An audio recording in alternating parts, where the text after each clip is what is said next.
O ano to? Bulagaan na naman?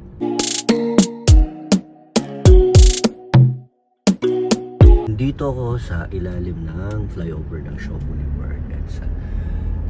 Ano ba to? Magiging one lane lang? Ano to? Shared lane? Tapos motorcycle lane?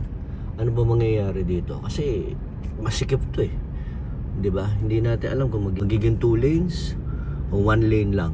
Paki-clarify lang MMDA para malaman namin kung ano magiging diskarte namin, diba?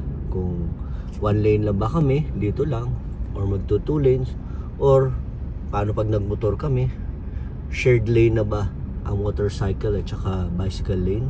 Please lang mga ka-winners, tulungan nyo naman kami. Salamat MMDA. Pakilinaw lang please, para maiwasan natin ang problema. Ang ganda ng plano eh, yung NCAP, napakaganda, pero kailangan please maging maliwanag lang. Shared lane na ba ang bike lane at saka motorcycle lane? Lalo na dito sa Shaw Boulevard, nagiging isa na lang ang linya. Ano ba talaga? Please help.